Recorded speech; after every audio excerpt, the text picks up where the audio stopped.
Did anybody like Ozzy describe the session to me? Did he? Because I find the track kind of pretty almost. It's heavy, but he has this pretty sound to his voice, doesn't he? And he sounds really, really good on that song. Yeah. It was really, you know, talking about working with one of your heroes. I went up to Ozzy's house. He's got a studio in his house, and we wrote the song. I mean, I had the music pretty much together, but with all the different artists, we got together, for the most part, got together and worked out the arrangement before we actually recorded it. In the case of Iggy Pop, he sang it the way that I wrote it, and it just went like that.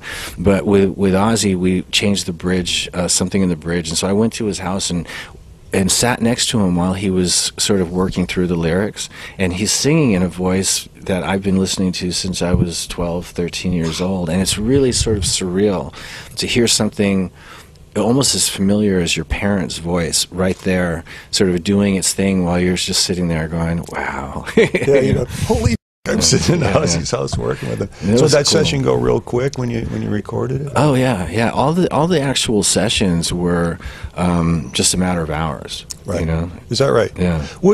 I always think that when you're recording an album, some of the songs come really quick as far as recording. You know, you get in there, boom, boom, boom, one or two takes, like, holy that's happening. What song was like that on this record? Well, this is how we work this record is. Josh Freese and Chris Chaney and I would listen to the demo, right, and work out the song, the arrangement that I'd probably worked with the singer prior to that, and sort of put the demo together, and we would have the basic track down in a few hours. And working with guys like that makes it possible to sort of just like figure it out and get it together very quickly. And then the singer would come in the next day. And do the vocal, and that was basically, and we blew through the whole record.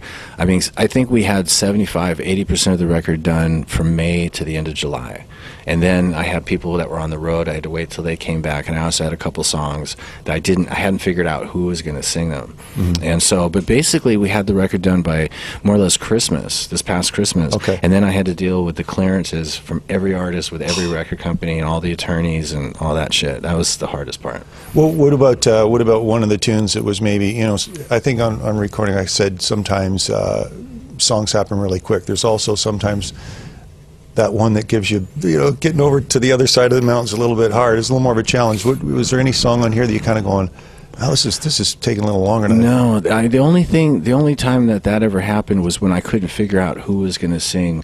When I'd never met Miles Kennedy, and I had this piece of music that was one of the songs that I pulled out of some tapes I'd made from the last Velvet Revolver tour, something I've been playing around in the dressing room, and I was really attached to this piece of music, and I just couldn't think of the singer who had the right voice for it, and I just not knowing Miles Kennedy, having never met him, and knowing that he could sing, but not really having a good understanding of how he really worked and a grasp of his voice, I just sort of like, well, let's see what happens, and I called him up, and he was interested, and I sent it to him, and a few days later he sent it back, and it was like this phenomenon. It was like the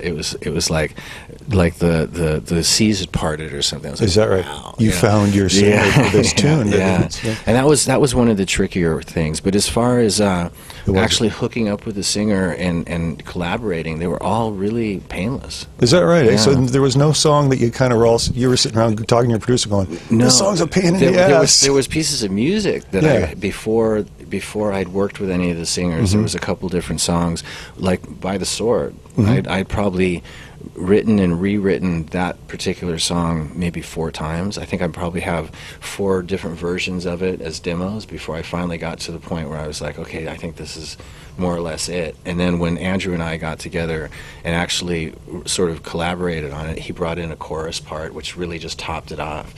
And so there was pieces of music. The Gotten song with Adam Levine was you know, such a sort of musical departure for me stylistically that it took me a long time before I finally was like, okay, I think this is the way it goes. Yeah.